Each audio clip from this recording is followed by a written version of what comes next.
Curiosity. Thank you to Authentic Relating for this game. I learned this in a workshop in Zurich, Switzerland in January of this year. And then I used it promptly with a group of teenagers. I was taken to Spain with an alternative school where I came to give some workshops in Massachusetts with teenagers, and then with a group of 20-somethings in Western Colorado. And they all loved it. One of the teenagers at the alternative school in Massachusetts said, I know we can't force people to do stuff at this school, but if I could, I would force everyone to play this game. I was like, the coercion test. So let me walk you through the flow of it, and then I am going to have two volunteers demo doing this with each other. And then after that, I'm going to look at the time, and we'll see if we can have an off the books experience of this using Martin's Zoom Room. Okay, this is a game that you can play with any sized group as long as you have even numbers. And so you might need to ask someone to sit out, but you as a facilitator should not join the game. So I've done this with groups in between, 8 to 20 people at this moment. But again, any numbers. The idea is to explore this concept of having curiosity about another person, but to do it in this way that gets you out of your own head. And so it's going to look like this. Let's say there's person A and person B. There's going to be multiple rounds. The longest that these rounds will ever be will be 2.5 minutes. So you need a timer. At the beginning of the first round, person A gets to ask person B any questions that they want. And the idea is that person B will try to answer all these questions in a relatively short amount of time, because there's only 2.5 minutes for this whole round. But they can always say pass. And crucially, we'll come back to this. Person A, if person B is talking a lot, really spending a lot of time on one of these questions, person A can stop that response by saying thank you. And then person B stops responding, and person A can ask another question. So really simple first round, just one person asking questions that they're curious about of person B answering as many of these questions as possible. And if they start to filibuster, if they go on too long, then person A has the thank you tool. Now, next round, this is where people realize that this is a totally different kind of game. Again, person A is going to ask person B questions for 1.5 minutes. But this time, person B is not going to actually answer the questions. Person B is only going to hold up one of their hands and display a number of fingers from 1 to 5 to indicate their level of interest in this question, their level of curiosity in this question, how much they want to answer this question.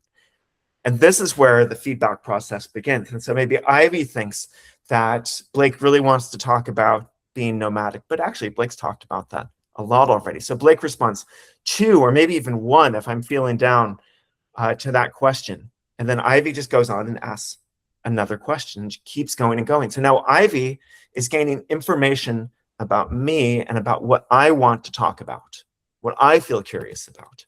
So that's 1.5 minutes. And all this will be written up in text format, so you don't need to write this stuff down. Good. Now, round 3 is a lot like round 1. Person A will ask person B questions for 2.5 minutes. Person B can say pass. Person A can do the thank you thing. But now person A is trying to balance their own curiosity, what they want to ask about, with what they've learned about person B in the previous round. And this is where I think this is like a magical connection game, because all of a sudden it's like, oh, I've just gotten all this feedback about what this other person actually thinks is interesting. And it's actually very different from what I think is interesting in all likelihood. And so it's like, am I going to ask only the questions that the other person gave 5s or 4s to? Am I going to ask questions that are actually I'm still curious about, just screw them and their ratings? Or am I going to find some sort of middle ground? It's about how to be like empathetic. It's about setting boundaries. It's a fantastic game. Okay, and then there's 2 more rounds, which are pretty short after this. So after those last 2.5 minutes of questions, now person A gets to talk. And in round 4, person A gets to respond to this prompt. The moment I felt you most was, and so this is when person A gets to respond to something that they've heard person B talking about, one of the responses. And it's just the moment I felt you the most. There's different ways you can phrase this. This is the way that I like to phrase it. But I don't know, you could say like the moment I felt most connected to you, the moment that felt alive for me. But again, I like the moment I felt you most was. They just have 1 minute to talk about something that went on inside of them during one of these previous rounds. And then round 5, final round, person A gets to talk again for 1.5 minutes, and they again answer a prompt while partner B just listens. And that prompt is, what I really get about you is. This might sound a little bit, I don't know, a little bit put on, a little bit therapeutic, but these prompts work. I was a little bit skeptical when I first read the prompts, but then I played the game a number of times, and people love this stuff. It's well honed. So what I really get about you is, this is different from like the moment I felt you the most was. This is just like something I've learned about you, something I understand more deeply about you. And this is like creme de la creme of connection moments here, especially in a group where people have not had a lot of chance to have one-on-one discussions with everyone. Maybe like more exclusive friendships or best friends are starting to form. And you realize that within this group, 2 people have a very good chance of never talking with each other or never having a deep conversation with each other. And so just to go way back to the beginning of how you choose your partner, I like to tell people, look for someone in this room who you've not spent a lot of time around. Look for someone who you feel a little bit curious about. And that is enough right there. Don't say like you can't be with your best friend, just make it all positive. Like look for someone you want to spend a little bit more time about, someone you feel a bit curious about. And that is enough to get them together with their non-primary friends and to really break down barriers in a really quick way. Okay, that was a lot of talking. Let's do a demo. And I will prompt you on all of that stuff again. I will be the timekeeper. But what I'm looking for are 2 volunteers who would like to play this game. We have Diane. You have to volunteer yourself. And Laura. Sorry, Cole, I didn't see your own hand going up. Okay, so Diane and Laura, for the record, do you 2 know each other? No. Okay, great. And Laura, go ahead and unmute. So Laura, you're going to be person A. Diane, you're going to be person B. So Laura, you're going to start by asking questions. I'm trying to figure out how to show Laura. I don't see her on my screen. So if you go down to, or maybe in the top right corner, you click people. Laura, here. There you go. Then you can pin her. Okay, let me try that. Yeah. Thank you. Yeah.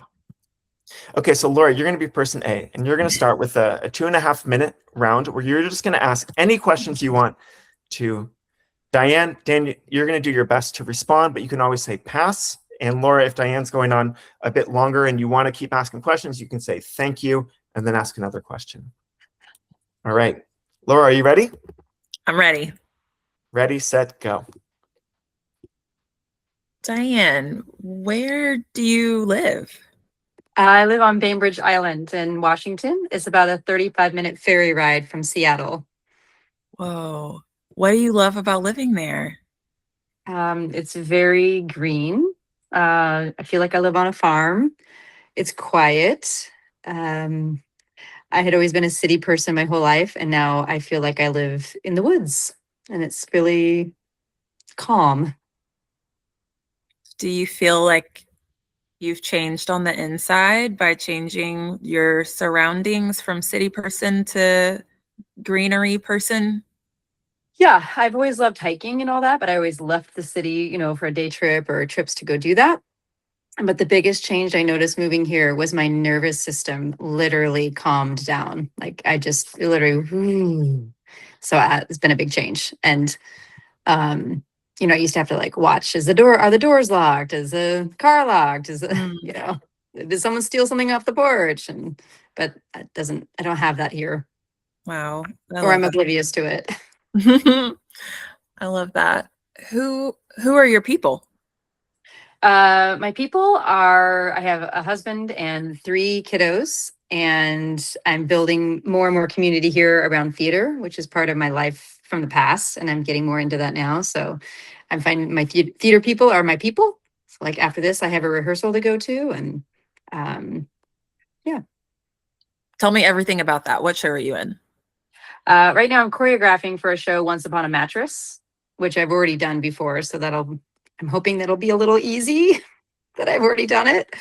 But it might not be. I could be completely naive. It might be just as hard to do it all over again. But yeah, so that's what I'm working on right now. And I'm also doing a 10-minute play festival, which is literally just that. Each play is 10 minutes long. Okay. So many questions. What has been your most magical live theater experience that you've ever had? Oh, okay. I would say like recently, I played the stepmother in Cinderella, and it gave me the opportunity to really dig deep into my mom issues. So, and it was really it was like a magical moment in the show for me And as an that's actor. 2.5 minutes right Portray there. it. Okay. Thanks, you guys. All right, next round. Laura, you're going to keep asking questions, and Diane, you are going to rate the questions based on how much you want to answer them. You need to be brutally honest, Diane. You're not trying to make Laura feel good. You're trying to genuinely be like, how much do I want to talk about this? How alive do I feel with this question? Okay, 1.5 minutes. And then based on her response, I can move on or stay there, right? No, you're just asking a question. She's not going to answer it. You're going to get the rating. You ask another question. It's like lightning round for questions. Okay. Oh, okay. I'm Yeah. ready. All right. Oh gosh. And begin. What is your favorite Broadway show?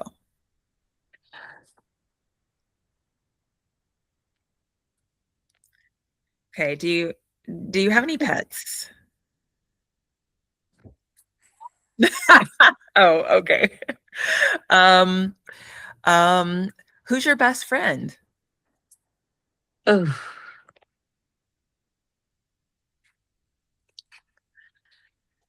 What do you love to eat?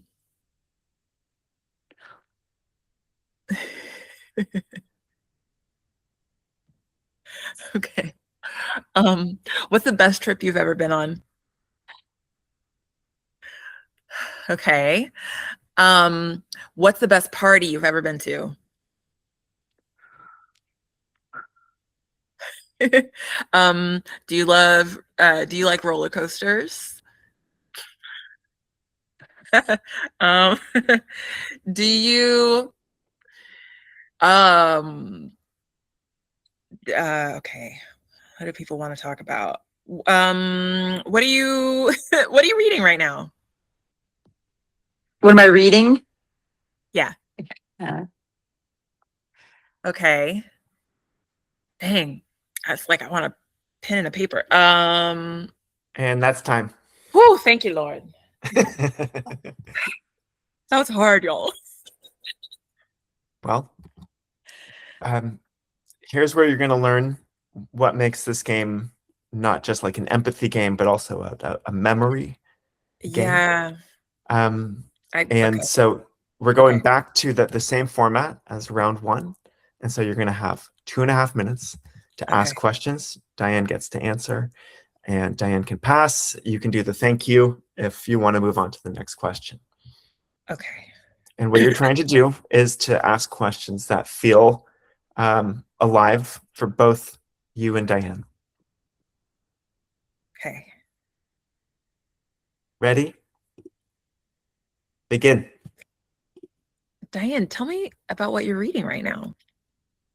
I'm probably reading like 6 books. I love reading. One of them is the Bible. I read that every day. Another one is about C.S. Lewis, and like the subtitle is how the medieval literature that he studied changed his outlook and made his outlook on life. I'm reading another book on becoming a strong woman. Like, what is a strong woman? I'm trying to remember them all. They're scattered all over the house. I'm reading Flicka with my youngest daughter. Yeah, those are the ones I can remember right now.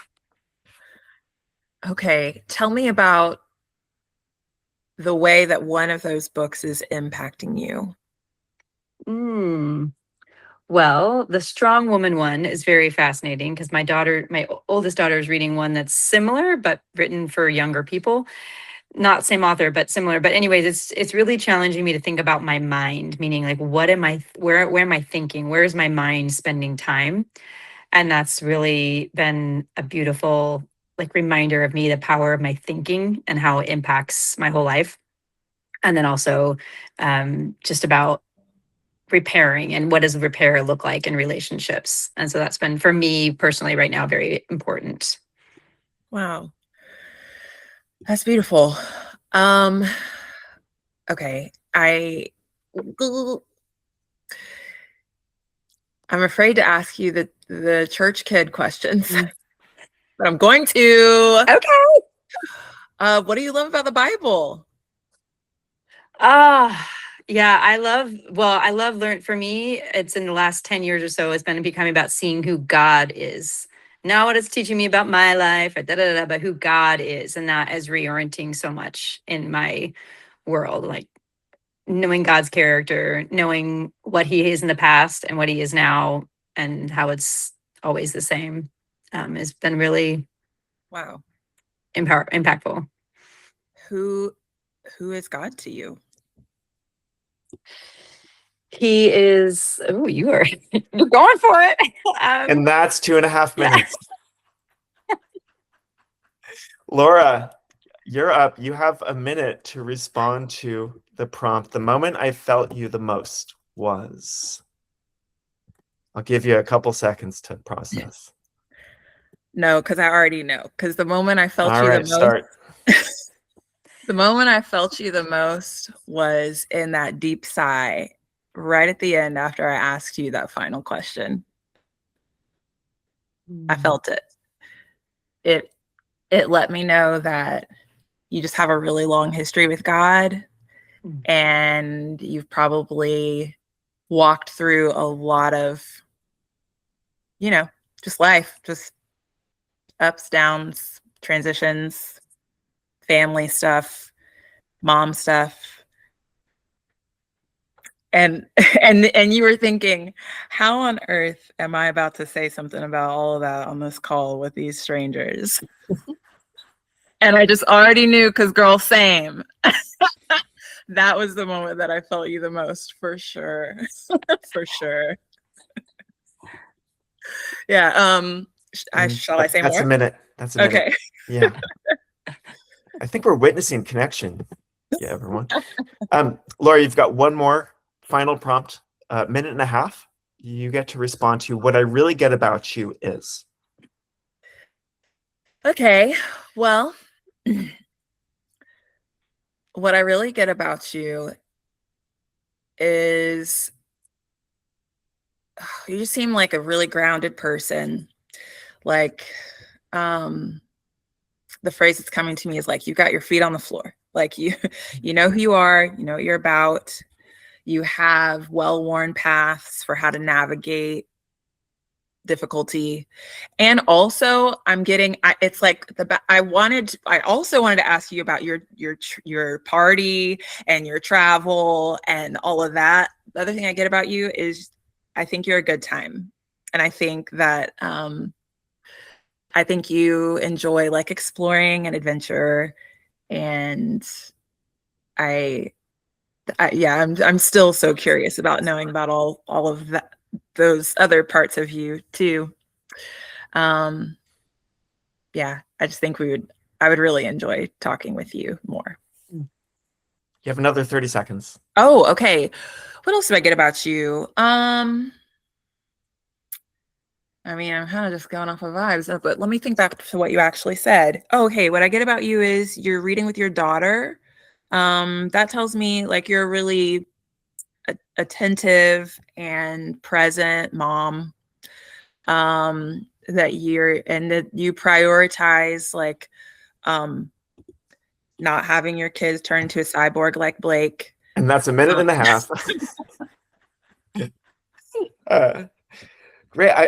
Can we get a round of applause for our volunteers here, please, Laura and Diane? And you're not done yet because we're going to do it in the other direction.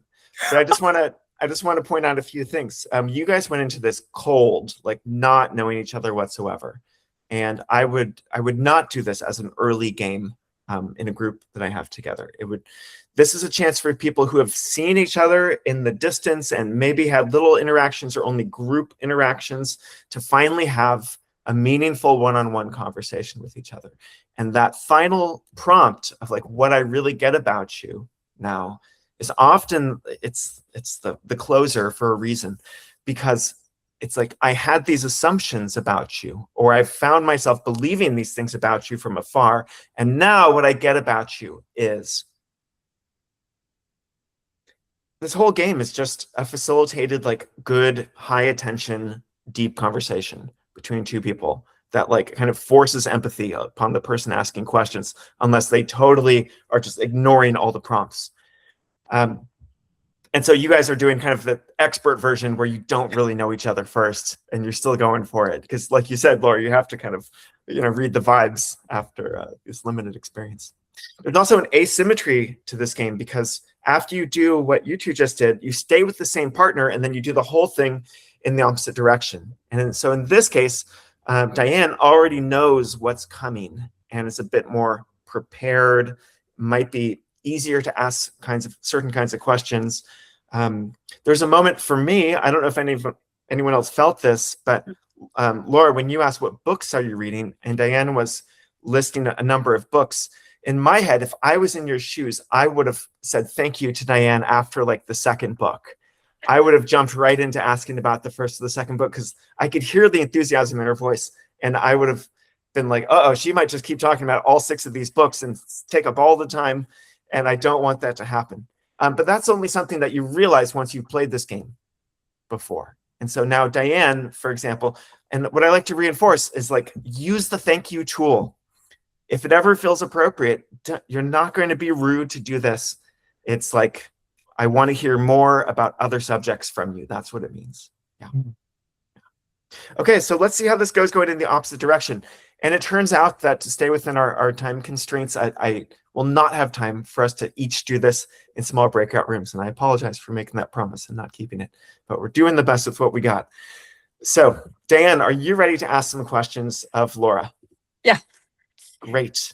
So first round, and I like to repeat the parameters of every round every time this game is played. 2.5 minutes, ask any questions you want that you're curious about of Laura, and you can say thank you to stop her answering the question, and Laura, you can say pass if you'd like, but try your best to answer every question. Okay, on your marks, get set, go. Hi, Laura. So where do you live? I'm in Athens, Georgia. Okay. And have you lived there your whole life? No, but I've been here for the last 17 years. I came here for grad school. Okay. What'd you study in grad school? I got my master's in gifted education, and now I'm working on a PhD in social studies education. Okay. And who are your people? Like, who do you live with, or who are your friends in your community? Yeah, I've got a husband, 2 children, 11-year-old girl, 7-year-old boy. And then I just have a smattering of friends that I've collected through all the phases, but sadly, most of them don't live here. And how did you decide to go back to school again? Well, what had happened was I started a school here, and then it went belly up financially, and I had to file for bankruptcy. And then I felt like I lost my sense of identity, and I didn't know what I want to be when I grew up. anymore. And I thought that maybe starting a PhD could be something interesting to do in the void. Mhm. And how long's it been since that last venture ended for you? It's been 4 years, 3 years ago that happened. Mhm. Yeah, that sounds really life-changing in a hard way. Do you feel like you're seeing the any goodness or learnings or like lemonade come out of it? Any silver linings? Yeah, for sure. I feel like I really was able to detach my sense of self from my sense of achievement and like having this cute career trajectory for all to see. And so that's really opened up a space for me to just pursue this. I call it my quiet life dream. Like, just want to do the things that make me happy. If anyone sees it, I don't care, you know? Mm-hmm. Yeah. And do you feel like you have a new vision for your quiet life dream? Like, does it feel clear to you or is it murky? Yeah, I have some things that I want to do career wise, but mainly I just want to keep developing really great relationships. Like, my new goal for when I get old is to just have really awesome friends that make me laugh. And that's Mhm. time. Thanks, Diane and Laura. All right, Diane, you get to ask Laura any questions you want. Rapid fire. Laura will give you the 1 to 5 evaluation. Okay. And, All right. and just question, are my questions very specific? Like, tell me what you like to do with your kids. They're very specific this round. Specific, general, Okay. up to you. Okay. Yeah. Okay.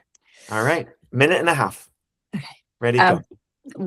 Laura, what do you like to do with your kids? What classes are you taking right now in your degree program? What's your favorite thing to do with your husband?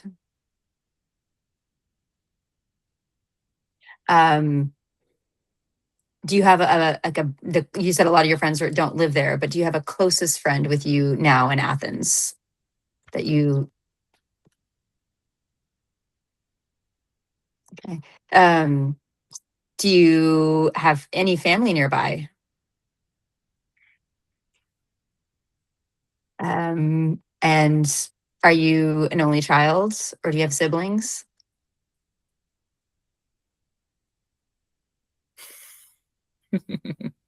And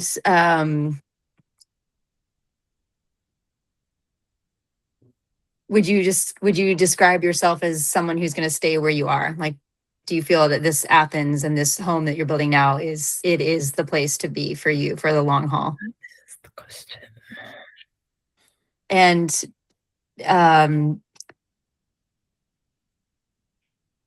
do you feel like there's something ahead for you that's going to change a lot for you? Like, do you feel like there's a big changes ahead?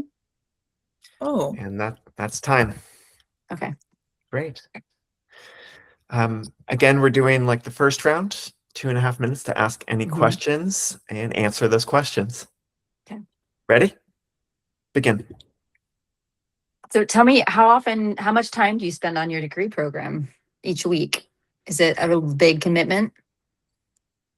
it is a big commitment. So I wake up at 4:30 every day to work on my degree program between the hours of 4:30 and 6:30, which is what I do before I go to work at my school, which has resurrected. So it's a big commitment in as much as I'm, altering my sleep patterns so that I can have early hours times to focus on it. Okay. And what are your favorite things that you're learning in the program right now? Okay, so this summer I just went on this whole wild ride with a class that I took in Black psychology. I had to do an action research project, and I decided my area of emphasis is local Black history education. And I decided that it could be potentially healing for me to attempt to curate local Black history curriculum for the all-white school that I grew up in Florence, Alabama. as a like a corrective to this like racist history that I learned at that school. And tell me, thank you. And tell me your family that where they are and who is your family where you left. Yep. So my parents live in Florence, the place I was just describing where I grew up. My brother lives in New York. He's a Broadway actor. And my other brother lives in Charlotte. And I don't think that us living that far apart is functional. It's not serves me. Oh, yes. And so are you all making efforts to reconvene somehow, some way? Yeah, we try, but it's really hard and expensive, and it just doesn't feel the same as like sitting around folding laundry together and just do like normal life. Yeah. Together. Mm-hmm. And you had mentioned that there might be some change coming up. What do you think that could be? Do you have a sense for what it might be? I mean, And that's time. Oh. Yeah. Fourth round. Diane, you have a minute to say the moment I felt you the most was. When you gave, the moment I felt you the most was when you gave your 4s and 5s. I thought it was really, I don't know, excited me to see you get those 4s and 5s. You gave it around your schooling, around being out with your husband and around your family. And I guess based on our previous round in the reverse, you kind of noted in on my family history, and you kind of you sort of intuited that there's a lot there, and that is so true. And so that it made me want to ask you more on that. I think I also felt a little bit like, how straight for the jugular do I go? Like how, like deep do I go right away? But so maybe I hesitated there a little bit, I think, in that last round. Do I have more time? Yeah. 5 more seconds. Okay. And yeah, so that was really like, I'm like, I want to get your information from Blake. I thought the same thing, Diane. I can facilitate this. All right. And last round, Diane, you have a minute and a half to respond to what I really get about you is. What I really get about you is you just seem like someone to me who is intentional and open to life, like open to the lessons that are coming to you. And I have this sense, what I get about you is that you bring healing to other people around you, that you look for healing in your own life, and by like naturally, almost as just an automatic byproduct of you bring healing to others around you. That's what I get about you. And there's 50 more seconds. I get that you really love your family, and I'm very curious about that. I think that's really beautiful, and I think it's so rare. And I get that you you long for that, and you want that closeness and that intimacy again. And I get that I just see that, and I see it honestly as so rare. So that it's like really stands out to me, and I think it's really beautiful. And we can stop there.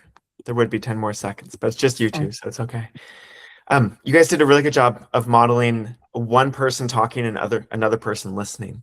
Something that sometimes needs to be facilitated in this is if you witness in some of the pairs, there's like this back and forth happening, which is not question answer, but like the person asking the questions is starting to talk about their own life or to make commentary. And that's a hard thing when there's one of you and many of all these other people, but it is worth mentioning in between rounds if you notice it. You guys did a great job of modeling it. Yeah. I have a question. Yeah.